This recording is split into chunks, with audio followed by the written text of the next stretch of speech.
बारिश के बाद की हल्की ठंडी हवा। वीर 19 साल का आर्ट स्टूडेंट तेजी से भागता हुआ स्टेशन पहुंचता है, लेकिन ट्रेन छूट चुकी होती है। वह थक कर प्लेटफॉर्म पर झुक जाता है। उसका स्केचबुक गिर जाता है और हवा में उसके पन्ने उड़ने लगते हैं। हर पन्ने पर सूरज ढलने की तस्वीरें, चेहरे और एक ही लड़की का बार बार बना चेहरा। वीर धीरे से कहता है, फिर से ट्रेन छूट गई। तभी पीछे से एक लड़की की नरम सी आवाज आती है, तुम बहुत अच्छा ड्रॉ करते हो। वीर मुड़ता है। सामने एक लड़की खड़ी है, छोटे बाल, ट्रांसपेरेंट अम्ब्रेला और आंखों में शांति। उसका नाम है शायरी। बारिश फिर शुरू हो जाती है। स्टेशन लगभग खाली है। शायरी मुस्कुराते हुए कहती है, अगर चाहो तो साथ चलो, मेरे पास एक ही अम्ब्रेला है। दोनों धीरे धीरे चलते हैं। रास्ते में बातों का सिलसिला शुरू होता है। कला, आसमान और वो लोग जो हमेशा अपनी ट्रेनें मिस कर देते हैं। शायरी कहती है, शायद आज तुम्हें वो ट्रेन पकड़नी ही नहीं थी। वीर पूछता है, तो फिर कहाँ जाना था मुझे? शायरी हंसते हुए कहती है, मेरे साथ। पास के एक छोटे कैफे में दोनों बैठते हैं। बाहर बारिश की बूंदें, अंदर कॉफी की गर्म खुशबू। वीर अपनी नोटबुक निकालता है और शायरी का स्केच बनाना शुरू करता है।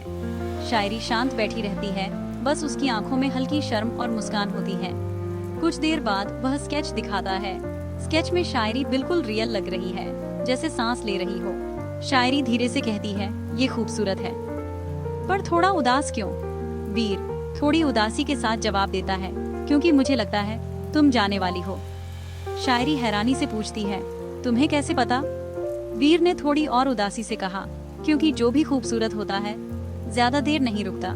शायरी कुछ नहीं कहती, बस खिड़की से गिरती बारिश को देखती रहती है।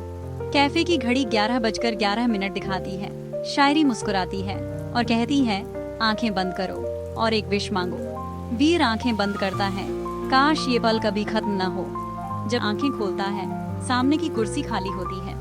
बस उसकी अम्ब्रेला रह जाती है और टेबल पर रखा उसका स्केच, जिस पर लिखा है, thank you for keeping me alive in your memory.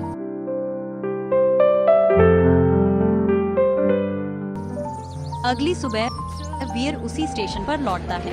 एक नई ट्रेन आती है और प्लेटफॉर्म पर भीड़ बढ़ती है, लेकिन हवा में वही हल्की सी खुशबू है, बारिश और कॉफी की। वीर आसमान की ओर देखकर मुस्कुराता है। शायद कुछ लोग ट्रेनें मिस नहीं करते, वो किसी से मिलने के लिए रुकते हैं। सूरज की पहली किरण ट्रेन की खिड़की से आती है और वही स्केच चमक उठता है।